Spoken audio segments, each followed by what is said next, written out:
Hundreds of gas-guzzling private jets took off this week as billionaires from all over the world jetted off to Davos, Switzerland, for the ritzy and glamorous World Economic Forum, a week-long event for the ruling class to talk down to the rest of us. And it's not for everybody. It's an invite-only event. And once you do get in, they divide you by class. You get a white badge with a blue line if you're rich enough. You just get a white badge if you're married to someone important.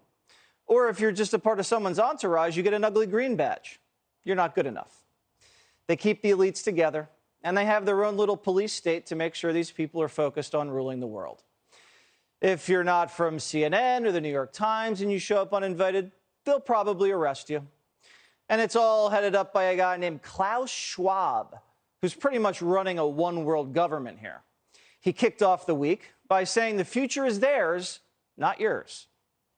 The future is not just happening.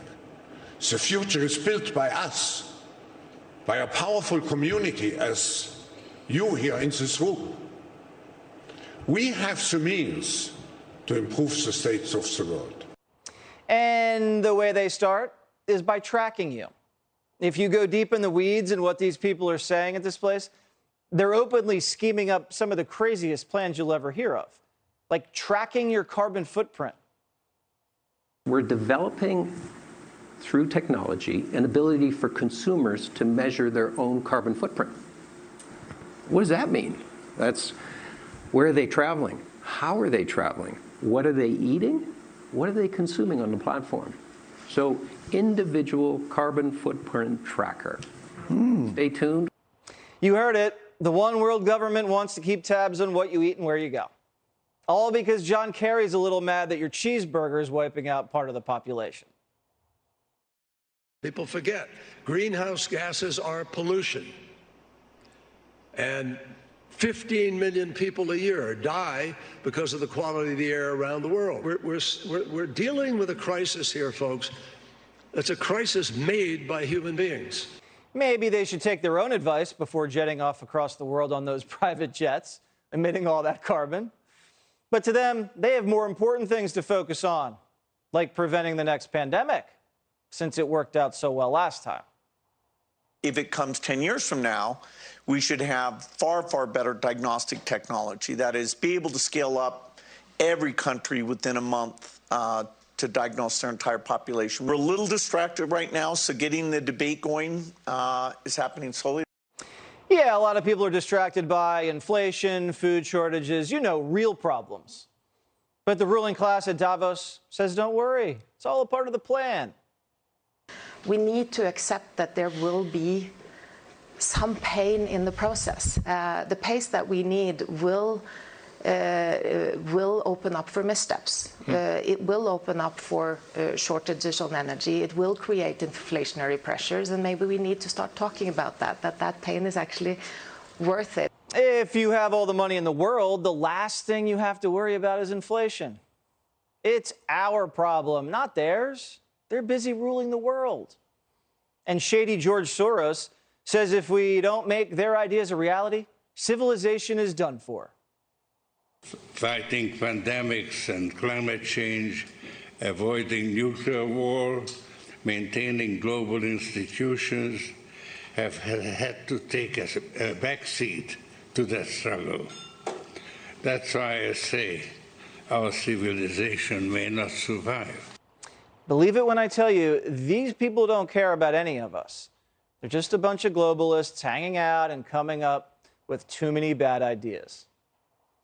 Rand Paul, Kentucky senator, and he joins me now. Should the American people be scared when the richest people in the entire world get together at a swanky conference and hatch these crazy ideas about how to make our lives better?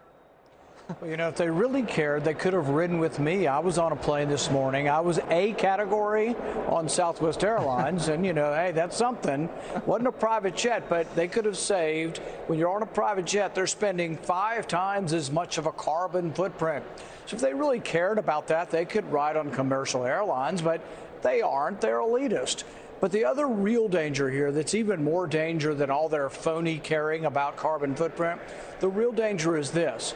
Look how bad your government is in a country where you get to vote for these people. This would be a government, a world government, where you don't get to vote on anybody. This is everybody's worst nightmare. The bureaucracy that we have trouble in our United States because we don't get to vote on them, we vote indirectly. Can you imagine the one world bureaucracy of all these elitists and their private jets that would rule our country and we wouldn't get to vote? So I'm dead set against this. And they used to call people who talked about one world government, they used to say, oh, it's a conspiracy. And we would always say, no, it's in their mission statement. They say it at every meeting. That's what they're for. But lack of sovereignty means lack of freedom, and it means lack of responsiveness, and it's completely antithetical to everything our country stands for. Yeah, and I don't want to put down Bill Gates and these guys. You know, they do a lot for charity. But when you hear them kind of just dismiss inflation, or, you're going to have to go through some pain in order to kind of go with my idea. The American people hear that and they think, come on, man, you're not serious, are you? But it's not only insensitivity because they've never been to a grocery store and have no idea what things cost, but it's also that we now have a whole set of our political spectrum that's out there saying it's caused by greed. If you were in a third grade class, I would give you a failing grade if you told me inflation was caused by greed. That is the dumbest explanation, the most implausible, and that lacking all facts that someone would try to put forward. Inflation is caused by an increase in the money supply that increases the demand. It's done because we spend too much money. The Federal Reserve prints it up to borrow it. It floods the economy and drives prices up. If you don't understand that, they'll never get it any better. And my prediction is it's going to get a lot worse before November. What do you think about this tracking technology they're cooking up? They're going to track your carbon footprint. I mean, I think that these liberals are already stressed out enough, Senator. Yeah. Imagine when they find out like everything they do is killing the ozone. I mean, they're going to go crazy. They're going to start yelling at us. Yeah, privacy is not much of a concern for these kind of people. So not only do they want to track you for your carbon footprint, the WHO has announced, they're forming a treaty, and it's going to be this treaty for the next pandemic. But in the next pandemic, it's not going to be a Washington-based mandate on vaccines or a Washington-based social distancing or masks. It's going to be an international one, and they actually want to track everybody with a QRS code.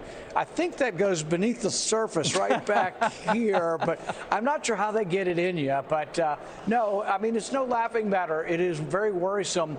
But whenever they talk about it, they have absolutely no concern for privacy. And you're exactly right. They don't care about the individual. They don't know people like us. They've never been on a bus. They've never been on Southwest Airlines. They've never driven a car. Most of them have never even driven their own car. So these are not the kind of people we want telling the rest of us what to do. All right. Senator Rand Paul from Kentucky flies commercial. Let it be known. Thank you so much, Senator.